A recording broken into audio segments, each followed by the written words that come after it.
સભાગૃહના આપણા એક સાથી જસુભાઈ બારડ અને અધ્યક્ષશ્રી એમના સાથે એક લાંબી મિત્રતાનો એક સાથી તરીકે કામ કરવાનો મને ખૂબ લાંબો સમય એમના સાથે રહેવાનો.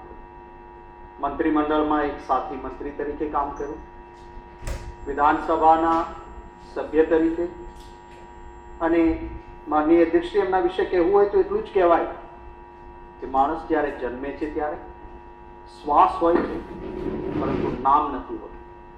માણસ જો કંઈક સારા કર્મ કરીને જાય ત્યારે મૃત્યુ પામે છે તો શ્વાસ નથી હોતો પરંતુ એનું નામ રહી જાય છે.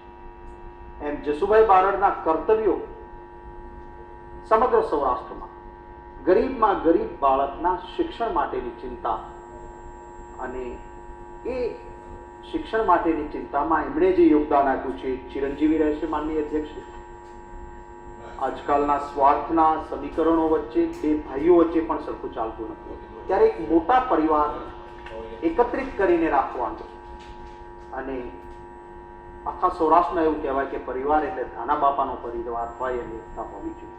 એવી એકતા મારા પક્ષના ધારાસભ્યશ્રીઓને લઈને જ્યારે અમે જુનાગઢ ગયા હતા તો સામેથી આમંત્રણ આપીને એમના ફાર્મ હાઉસ ઉપર, એમના ફાર્મ પર બધા જ કોંગ્રેસ પક્ષના ધારાસભ્યશ્રીઓને એમને નિમંત્રિત કરીને મહેમાનગતિ કરાવી.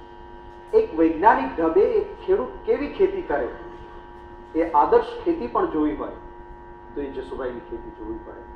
એવા સ્વર્ગસ્થ જસુભાઈને માનનીય અધ્યક્ષશ્રી હું શોકાંજલિ અર્પણ કરું છું. આજ ગૃહમાં જ્યારે મળ્યા શરૂઆત થઈ હતી આપણા બજેટ સત્રની, મેં કહ્યું કે મને કંઈક ડબલ દેખાય છે એટલે સાંજે હું ડૉક્ટર પાસે જવાનો છું, મારે ત્યાં જે બેલેન્સ નથી રહેતું. એમને કહ્યું કે જસુભાઈ આ આંખની તકલીફની સાથે ન્યુરોલોજીને પણ બતાવો. 2 દિવસ પછી ટ્યુમર ડિટેક્ટ થઈ.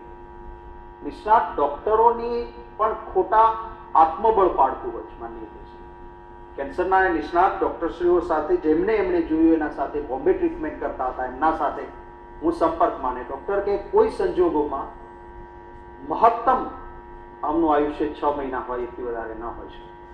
પરંતુ જસુભાઈનું એ આત્મબળ હતું કે ડૉક્ટરોને ખોટા પાડીને એમણે કહેલા સમયથી ડબલ સમય સુધી એ આપણી વચ્ચે રહ્યા.